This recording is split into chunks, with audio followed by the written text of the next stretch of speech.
Okay. Good morning. Coffee with Christy and Joan. You know, that reminds me. Do you know, way back, Christy, remember this? What? The movie Pretty Woman. I think we've all seen that movie. And there's a black fella that goes marching through, talking, and across the street. Well, you and I were standing in line to see the movie, one of Disney's movies, and that fella came by and he saw the two of us standing there. Do you remember that? And he came over. It was the same fella that was in the movie, that black fella. He came over to us and said, "Who is this?" And you said, "This is Christy and this is my mother Joan." And he started rapping, "Christy and Mother Joan, Christy and Mother Joan." Oh, he made that funny rap for you. That made that kind of a rap. Yes, that was It just funny. made me think of that. Oh, that's funny. So if you see Pretty Woman, you see that black fella. That's the guy that did that. Oh, he wore the big hat and everything. He was great. Yeah. He used to go down to Venice Beach, too. Yeah. But anyway, we're going to we're going to talk about David again because... Oh, boy, because this is still... Today's the day before Valentine's Day. Oh, my God. And it's February 13th. February 13th. 2019. You know, our very first Valentine's Day that we spent together, I didn't even get a card. And I said, "What?" I said, "It's one thing if you don't give a wife a card. But if you don't give a girlfriend a card, that is the absolute bits." Well, he didn't know about Valentine's. He's raised in a house full of women with no men. And by golly, when it came time for Easter, I got a big present. Half of it was for Valentine's Day and half of it was for Easter. So I always got fun things. Oh my goodness. Look at this card to be my Valentine. Oh my God. And here's a big... Let me show it close. Here.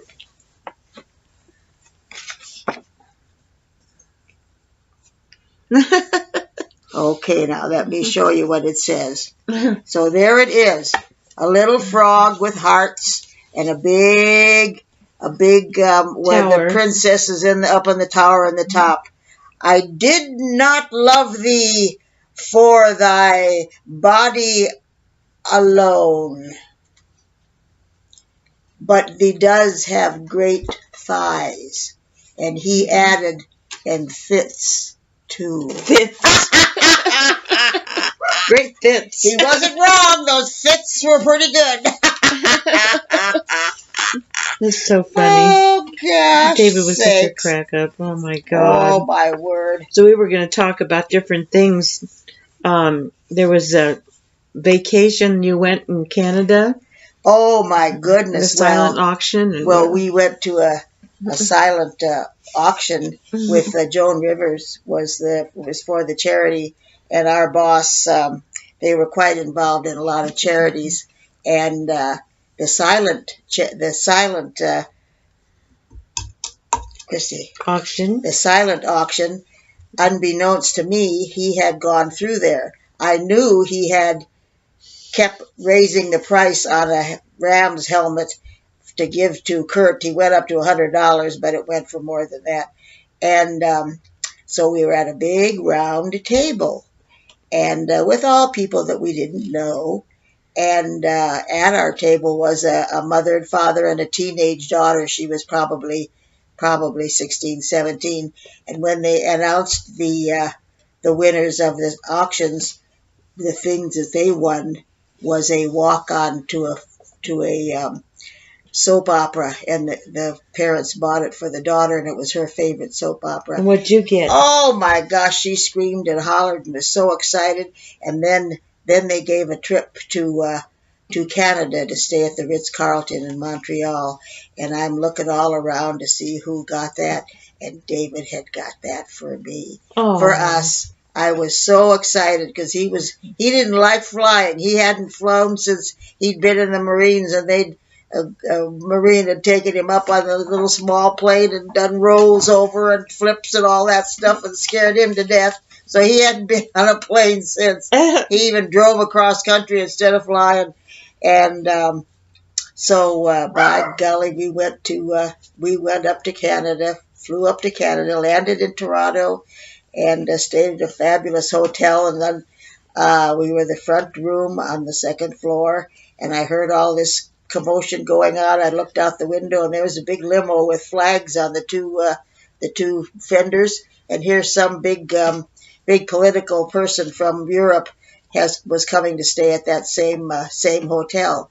Then we went on up. We rented a car, drove on up to Montreal, and stayed at the Ritz-Carlton there, which was very fancy, of course. Ritz-Carltons are. We're standing for our brunch in a big long line, and in front of me is a little short black fella, and they were playing music, and the first thing you know, they played a nice up tune. The floors were not carpeted where that we got our food, and he started tapping his foot and doing a little tap. I started tapping my foot, doing a little tap. Next thing you know, the two of us are tap dancing, holding hands, twirling around, doing a little tap dance, and my David is totally mortified. Here we are at the Ritz-Carlton tap dancing in line. The food line. Anything I could do to embarrass David, I did. That's so funny. So that was pretty funny. So what happened goodness. with there was a town with a fort? Oh my goodness. We traveled on up, and we always traveled the last couple of weeks in May before the schools let out, when there's all full of kids, or maybe the first couple of weeks after they go back to school. Those were the times when children were involved in these family vacations. So here we drove to this one beautiful little town that I can't remember the name of, but it had a big round fort and the guns peering out of the forts, and that was involved in the big war of 1712 and that little town. So down at the beginning of the water side, because this is where the islands, what's the name of that one dressing? Thousand Island? Yeah, Thousand Island. Yeah, Thousand Island dressing. Well, this is where there's Thousand Islands. They're all little small islands, and so here's two big. What do you call those little things that you get at Disneyland? Those cars that one car pulls another cart full of all seats. Yeah, and there's no trams. Yeah, those trams like they have at Disneyland. Yeah. And there's a young college couple. Fella and a girl, guy driving, and a young girl with a microphone telling a spiel. The only thing is two big giant trams, and we're the only ones. We're the only ones on it. I said, can't you undo the one tram? And she says, no, we have to pull the two trams. So we drove all through the town, these two big giant trams, and we're the only ones. So she's got the microphone. I said, honey, why don't you just put the microphone down and just tell us all about this town? And so that's what she told us. So we said, where are you from? Is there any little town we could go see on our way up to Montreal? She said, the town I'm from, it only has 65 people, but she said it was just a beautiful little town. There's only a little wooden sign hammered up along the side of the road that says the name of our town. And she said you just love seeing it. It goes right down to the water. So we said, oh boy, we'll look for it. So we drove along. I'm the riding shotgun. There it is. Oh boy, I see the town name with a little standing there with a wooden stake. And so we turned right into the road towards the water, towards the ocean, the bay. And here we come alongside 3 people walking towards us on the road. So we pulled over to them and said, hi there. Sure enough, there was 65 people that lived there.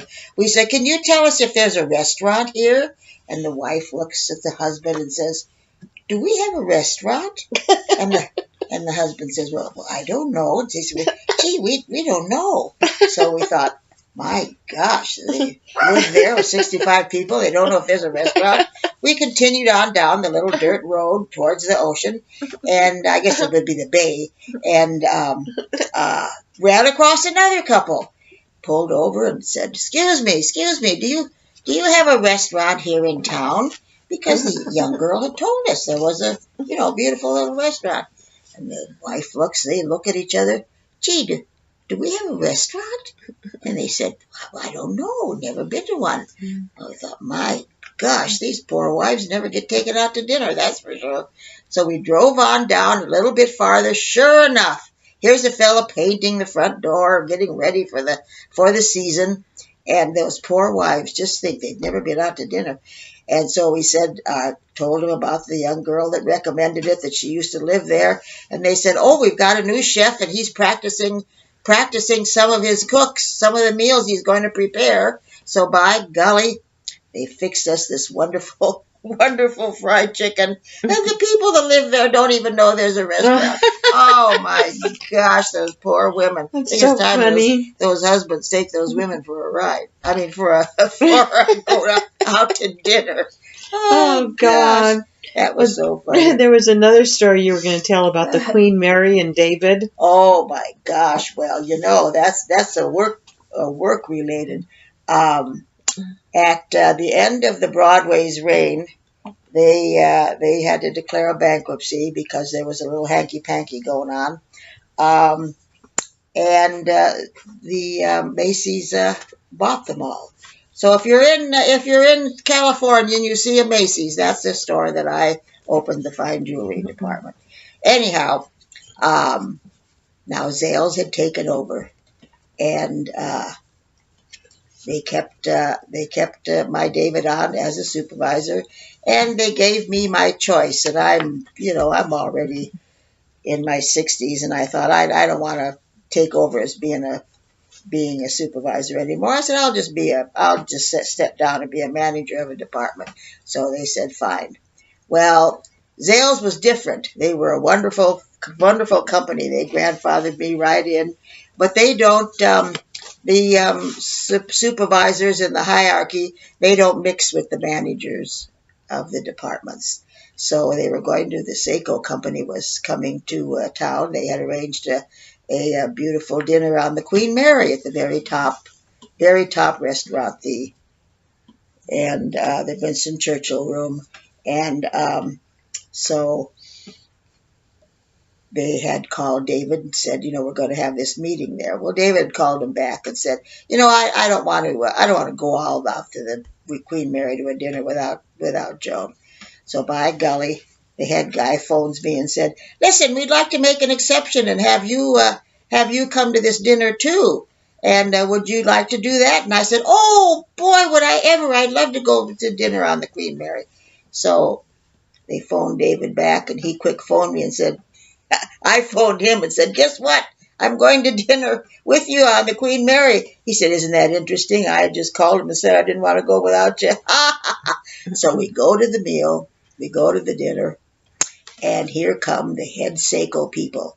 They're Japanese. There was even a couple of them that were from Japan, had made the trip. CEOs from New York and so forth. Why, here they came. I bowed to them, spoke to them in Japanese. They bowed to me, and not only that, but they gave me a hug. And the head guy from Zales thought, who is this woman? How come this is going on? Well, little did he know that, seeing as how I'd worked on over 75 stores, why, I knew these Japanese people from Seiko, and they knew me, and we were great friends. So he had no idea. But before that happened, when Zales took over, they had all the Zales people we all came to a big dinner, and the Zales people sort of all went over to one side, and the Belkeith people all went over to another side, and everybody was to stand up and announce their name. Well, everybody stood up, announced their name. Now it came time for me. I stood up and said, Mrs. Joan Hornick, and all the Broadway people applauded, and that same fellow thought, who is this woman? Well, I know why they applauded. They applauded because during the off season before this all happened, I and David had gotten married. So they were all applauding because we had gotten married. That fella never knew that. He just thought, my gosh, she must really be something special. That Japanese people hugging her and everybody applauding. He thought, oh my word. Well, you were special. You did everything for those people. That was really... That was hilarious, though. I could just see it like, oh. Really, really funny. But so many, many funny things happened to me. We opening these new stores. And I already told you before about the 6-inch wall that they had to change.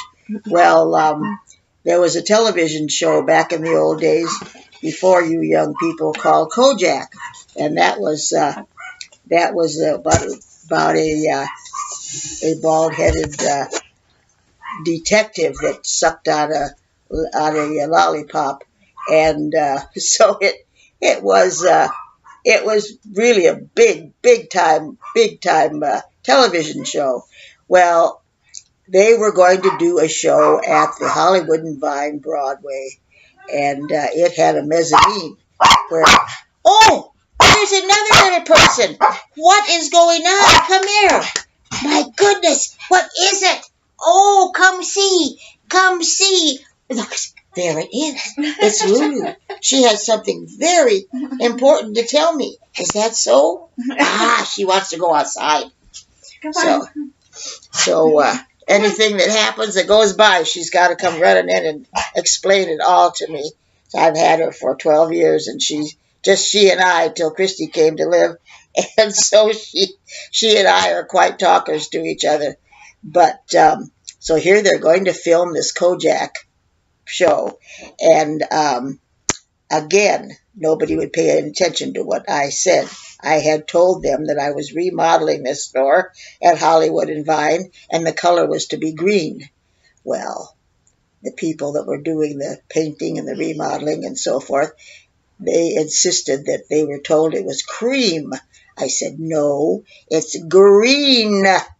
Well, they did it all cream. I had to go over there and paint the walls and all that stuff. So on that series, you can see me in the background painting and doing stuff in our department. But they had the thief in the show was running up the down escalator that went from the mezzanine. It's the only store that had a mezzanine. And there's Kojak. They're over there going poof, poof, poof with a powder puff, so he doesn't have a shiny bald spot on his head. Oh my goodness! And there was a policeman standing over there in the, to watch out for everything that's going on. And the girl in the cosmetic department said to me, "I don't know why they're having a special thing to come and film this. They could have filmed this any day of the week." There was a thief running in and out of the store. So that was pretty fun. I'm on a Kojak. I'm on a Kojak in the background.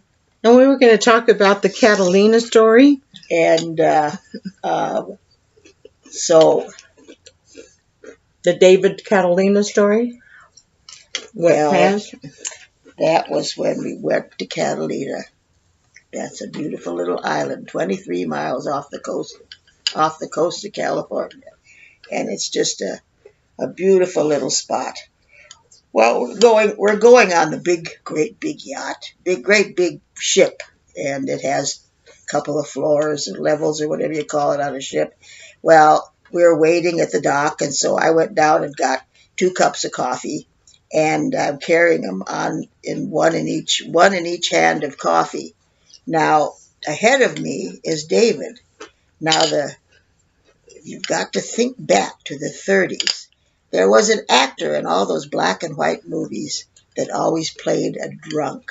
And he would walk, and then he'd walk backwards, and like he's falling over and walking, falling over. Well, David was in front of me, and I'm carrying the 2 cups of coffee. He's walking, and the boat started. Well, it whirred back and forth, and he's walking ahead of me, and he looks just like that drunk from the 30s movies. Well, I start to laugh. I laugh, and of course, you know what happened. I peed my pants. Now, my only hope is that the people thought that I spilt that coffee. but I'm sure there was a few people that knew good and well what happened. I had to go stand on the back all the way over to Catalina with the wind blowing on my aqua pants. Fortunately, they got dry by the time I got off the boat. Oh my God. Oh my gosh, those aqua pants. Oh my dear, you could see it so plain. And that holding those 2 cups of coffee, if I'd have used my head and not thought about it a year later, I'd have gone whoop and spilled some on purpose.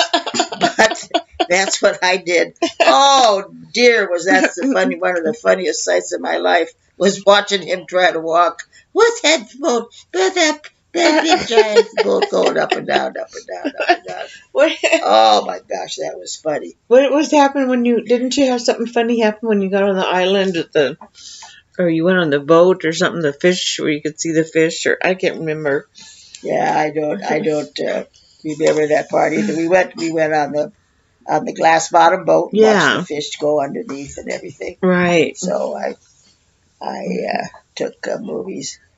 But my favorite story of all that I was going to save for another time, but we went to Catalina, and in the center of the square is a beautiful little rectangle with the beautiful tiles that they made there in Catalina. They're worth quite a bit today, and in the middle is a big tree in the center, and you could sit all around this tree.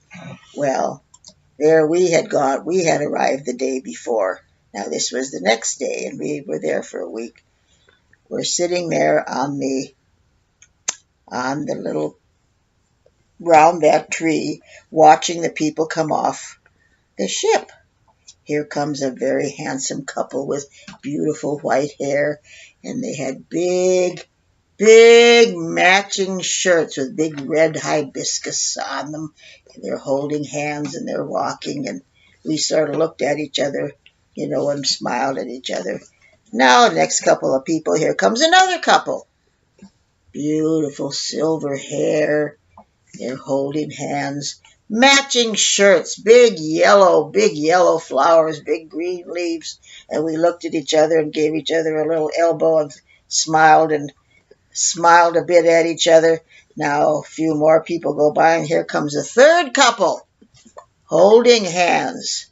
Gray hair on the lady, bald on the man, holding hands, walking down there. Big shirts matching with red flowers on them. And David and I, now we had to just fat out, look at each other and chuckle. And the people walked by, and he said, okay, I'll hold your hands. But I'm never wearing matching shirts. Well, now we went to Canada. We went to both sides, East Coast Canada, West Coast Canada.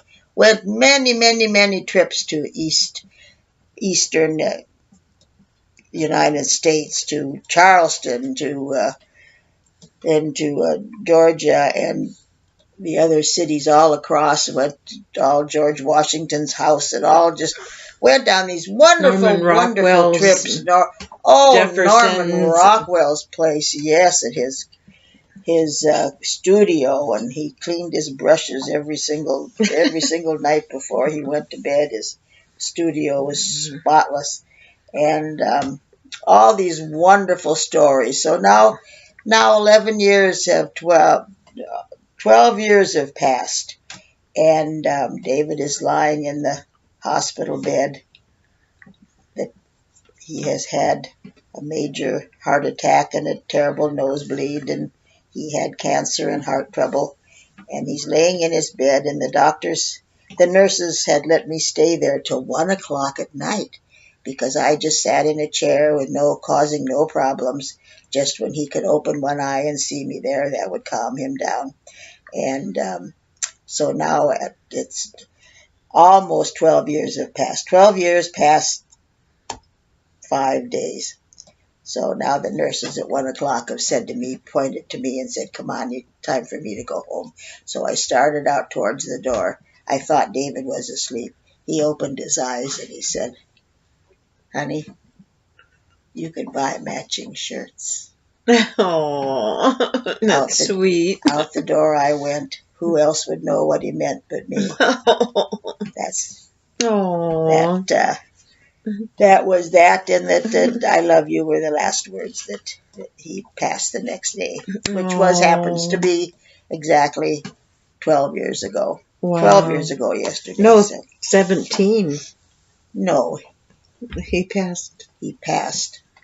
So, he passed 12. Yes, Christy, heaven's sakes. Yes. He passed 17 years ago. But there was a funny story about. We were married 12 years, blacking 5 days. Yes. So that was a story I was saving to tell. That was one of my favorite stories. Yes, I never told that to Christy. I love that. And something was a funny one about the nurse and the shirt. Oh my gosh, while he had his cancer. Oh dear me. You know, if you've got cancer, no matter what you've got, treat it with laughter. Treat it with laughter and you will be so much better. Christy and I laugh every day here. And David and I laughed every day we were together for 30 years, lacking 5 days. And so he had to go. He went and had his blood tests every Friday because they did his chemo on Mondays. And he liked the girl the best that did that blood test. Her name was Kim. And so he would go there, do it on Fridays on purpose so that she could be the one to do the blood test. So he's in the other room. I'm sitting in the front, the foyer of the blood test offices there. And all of a sudden I hear a scream. Well, he was in there getting his blood test, and Kim was unbuttoning her white nurse's coat. The only thing is, she had already unbuttoned her nurse's coat. She's unbuttoning her blouse. David does not say a word to her. He's telling her a dirty joke. So she's listening to the joke, unbuttoning the blouse. She thinks it's her white jacket. She goes like this to open the white jacket, and of course it's her blouse. Well, she screamed a bloody scream. David is just laughing. He never said a word. You're unbuttoning your blouse. He just let her go ahead and unbutton her blouse. So now the next Friday, when we went into the office, I said to the girl behind the desk, I said, were you here last Friday? And she said, oh, yes. I said, then were you here when Kim unbuttoned her shirt? She said, are you kidding? You guys weren't even out the door before I was on the phone to her husband.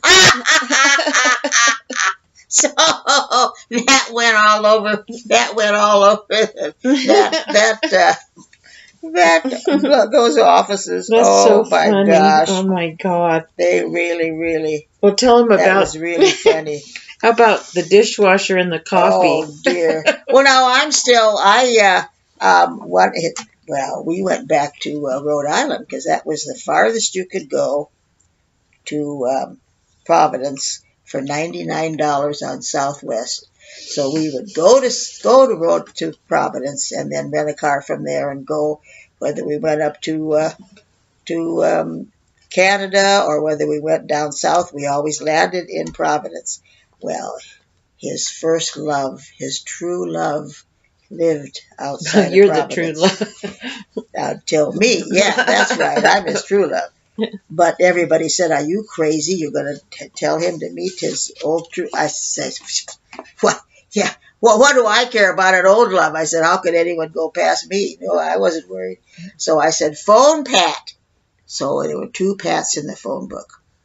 So he phoned the one, and it wasn't her. He said, oh, I'm not going to do it. I'm not going to do it.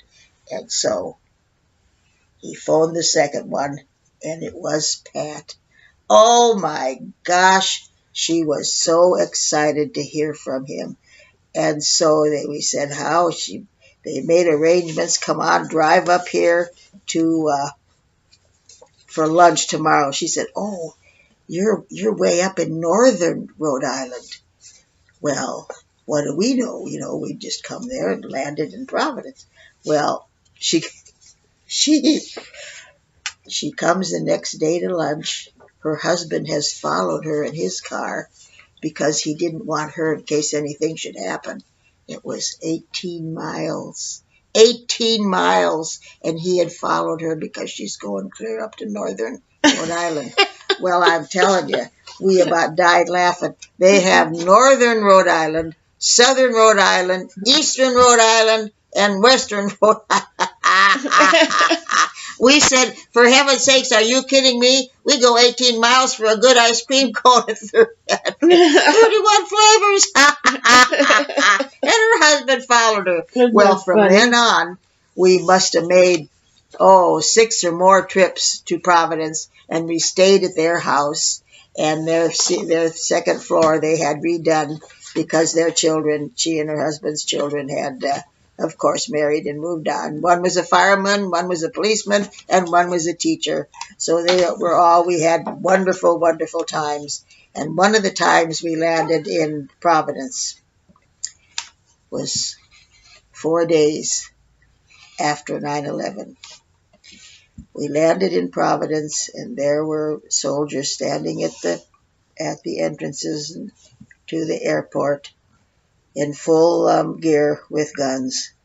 Well, it just so happens one of the serious groups that had planned this were from Providence, Rhode Island. They were caught, but there was a opera singer on his way to Carnegie Hall from Italy, and the transfer was made at Providence, and across the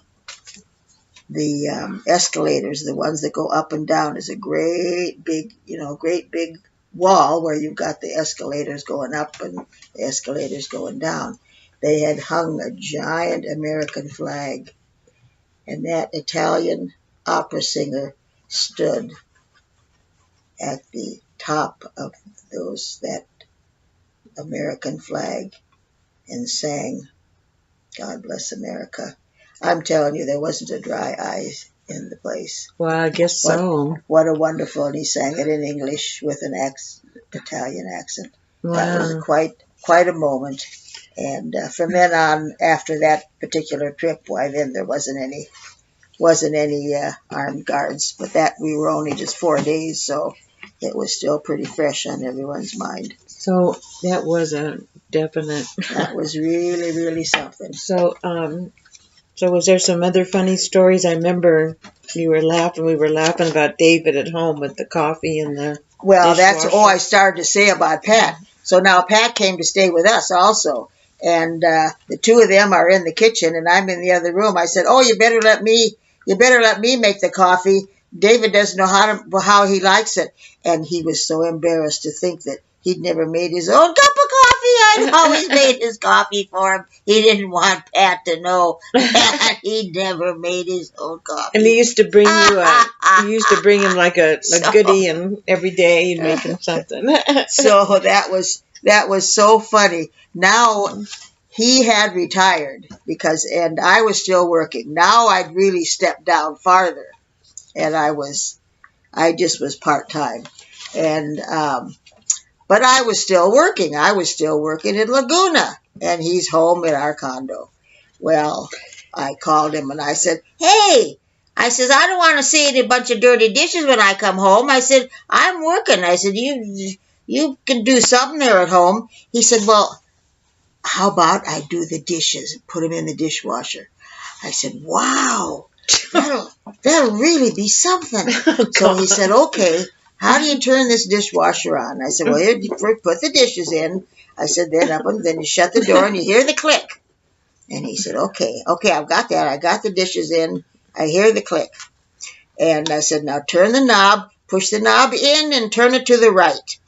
Okay, I pushed the knob in, turn it to the right. He said, I got it. So when I came home from work, he said, "Well, I did it. I did the dishes." I said, "Oh, wow, how wonderful. And you found the soap and everything?"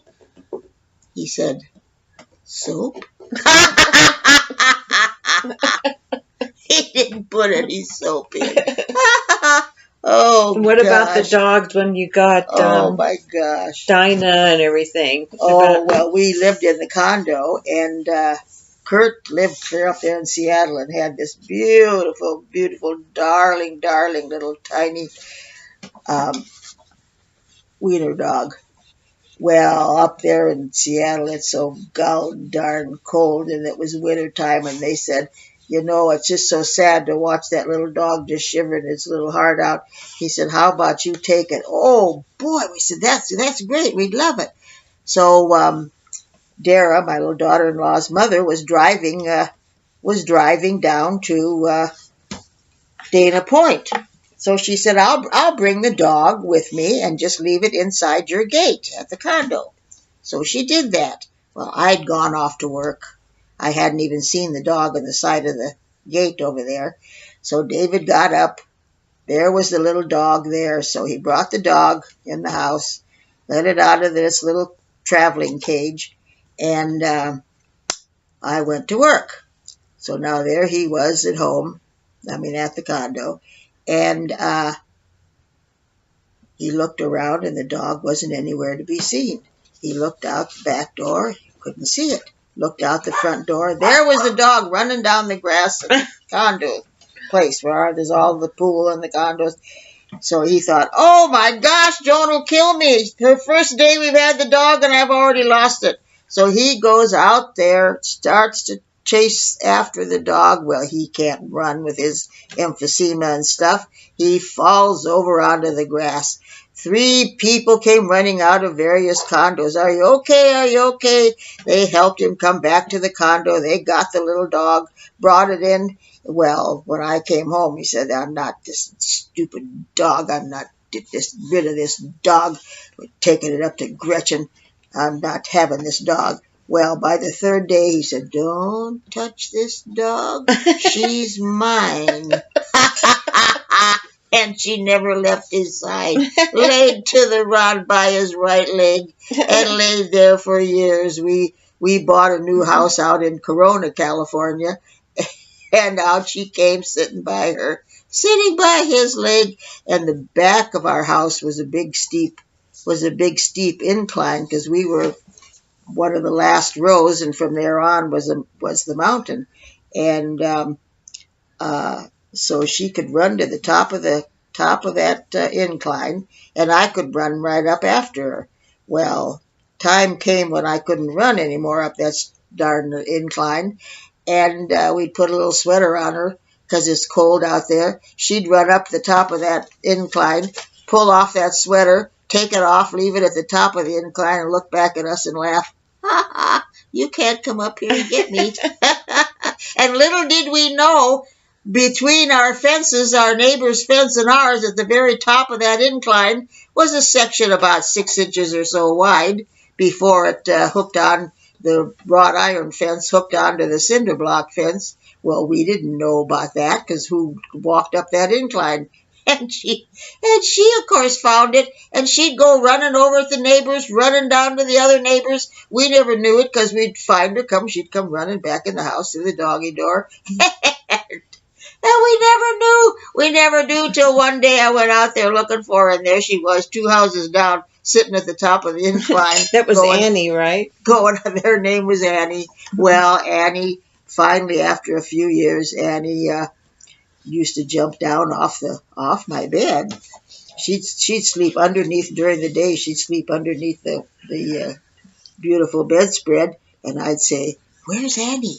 Where's Annie?" Ba-dum, ba-dum, ba-dum, ba-dum, ba-dum. You'd see the bedspread going up and down, up and down. She'd be underneath there wagging her tail. And, of course, when David was very ill, why, he coughed most of the night, so we gave him a separate bedroom next to mine.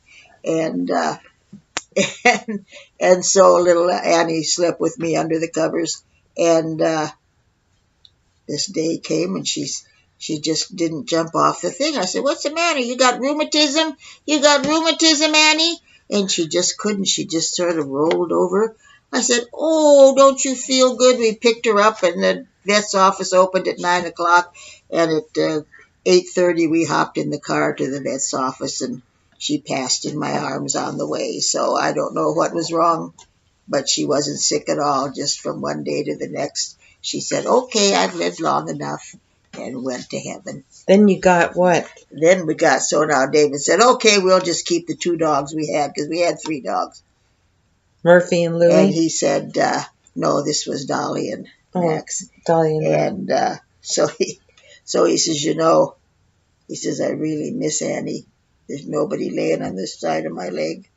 And so we went looking for another one that was very calm and quiet. And we got Dinah, whose name was Dinah Shore, She something was, or other. she was like a brood dog. She'd been a broodmare and but her place was a broodmare. See, we had racehorses too. She wasn't a mare, she was a dog. So she'd had all kinds of little babies, and but her place of where she lived was real nice. It wasn't, it wasn't like some puppy mill or anything. It was at a house, and anyhow, we got her, and she was just thrilled to have. She could climb up that hill also, and she too just sat next to David's on the right side, and there she was. Right there. So we were talking about some of the funny things that happened to me when I worked. I mean to tell you, I've got so many funny stories that you just can't even believe. I was always the driver. All my buddies in the displays department, I had full reign, because the very first time I went out of town, I came back in and I gave my boss a handwritten piece of paper with my expenses. And he called me into the office. And he said, "What is this?" Waved this paper at me. Said, "What is this?" I thought, oh dear, I've done something wrong, because they've never had a woman travel before. And I said, "Well, that's my expense account." He said, What is it? Kentucky Fried Chicken? Pizza?" He said, What is this?" And I said, "Well, I just took stuff up to my room." He said, "Well, I want to tell you, I don't ever want to see an expense account like this again. You are to eat at the finest restaurants that each city has to offer. You are to stay at the finest hotels, motels, whatever, that each city has to offer. I don't ever want to see this kind of a expense account again." Well, here I was scared I'd spent too much money. Nope, they wanted me to stay at the best. He said, "After all, you've replaced 3 men." He said, "Are you kidding me?" I really replaced 4 men. 3 of them were let go, and 1 of them stayed with the company, but not opening new stores. Opening new stores all by myself, I replaced 4 men. It'd be funny to tell the story about when David was a kid. So that was pretty funny. I'm telling you, I had more funny tales. And the first funny story I was about to tell was one of the very first days I'm going out. I was the driver for all my, what do you call them? When you're the driver and everybody else gets to be. I was a designated driver, and I drove all my buddies. They had to stay, they didn't have to, but they would stay 2 in a room and stuff, whereas I had 1 room and could eat anything I wanted, whereas they just had a per diem and could have like $15 a day to eat, and I had unlimited. But anyhow, we went to a place in Arizona, and it was a beautiful pool.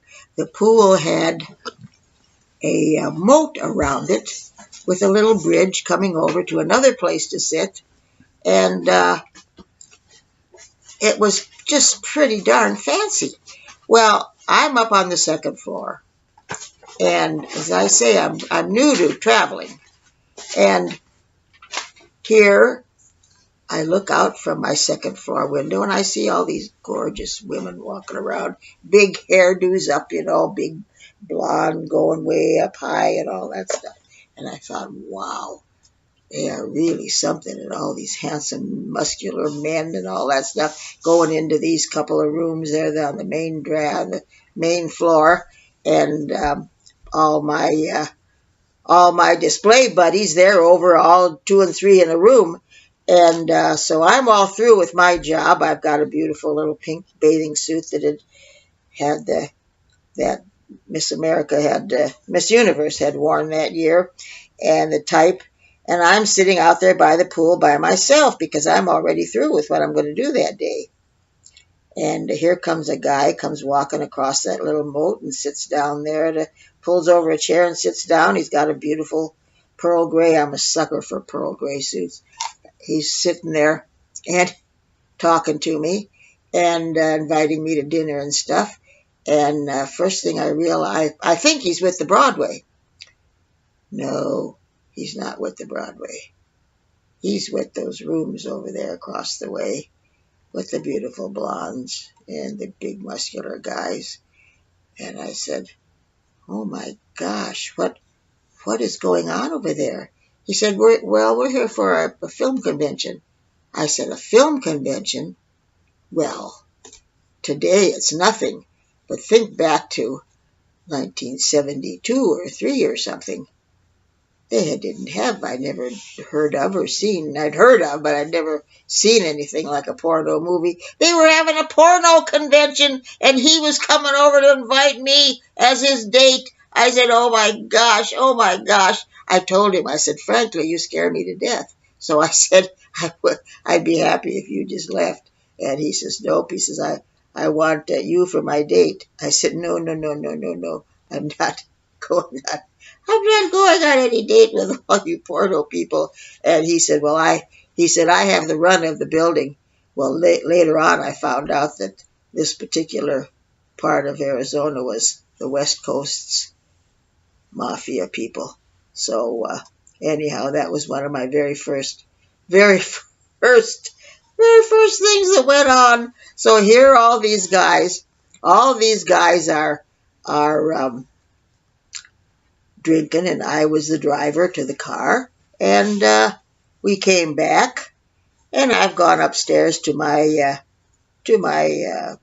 beautiful. I've got beautiful rooms, and they're just in the cheaper rooms down around the corner, and so there's a jacuzzi, and I'm watching from the balcony. All my buddies are sitting there drinking wine and going in the jacuzzi. And I'm still dressed from going out to dinner. And I look over there, and my favorite buddy, I see him slipping down into the water. I think, oh my gosh, why, I don't know what's going on. I ran out the door, ran down. I didn't even wait for any escalator. The elevator, and I ran down the stairs, ran out there, ran out to the pool, pulled him up from the side of the jacuzzi, and oh my gosh, he would have sunk down in there and just be dead. They were just all laughing, didn't even pay any attention. Well, I'm fully dressed, and of course my feet are kind of wet and stuff. Well, the next day at work, the word spread, we're opening a brand new store, so it's not open to the public or anything. And the word spread around to everybody that crazy Joan went in the jacuzzi with her clothes on. Fully dressed, she went in the jacuzzi. I never went in the jacuzzi with my clothes on. But that word followed me for the next 30 years, that crazy Joan went in the jacuzzi with her clothes on. So are you kidding me? I mean to tell you, these funny things happen to me all the time, but I never went in the jacuzzi. So some of those people, if they're still alive, may just be finding this out for the first time. I never went in the jacuzzi with my clothes on. But I did save Jerry's life. And those fellas all gave me a beautiful party and gifts and stuff when I retired. So they're quite a great bunch of guys. But it was so funny. Oh funny. My gosh. Oh my God. All these funny stories. So you got any more stories to tell? You want to leave this now, or? Oh, well, whatever you say, kiddo. Because I wrote down little notes, and I didn't know if you wanted to. You're the coffee gal. So coffee chat. I got in on some other funny things from work related, and there's a million funny stories. A couple other funny things, but that probably is one of the funniest ones. I never did go in the jacuzzi with my clothes on. So anyway, did you want to say any more stories, or you want to save it? Whatever you say, honey. You're running this coffee no, class. it's yours. You So know. how long have we We've talked? gone for almost an hour. We've gone for 50 minutes. Okay, boy, oh boy. Like they say, I've been known to talk for 48 hours without stopping. Too bad there's not a contest. I could win. Okay. See you tomorrow. Okay. Bye. Click. Bye-bye.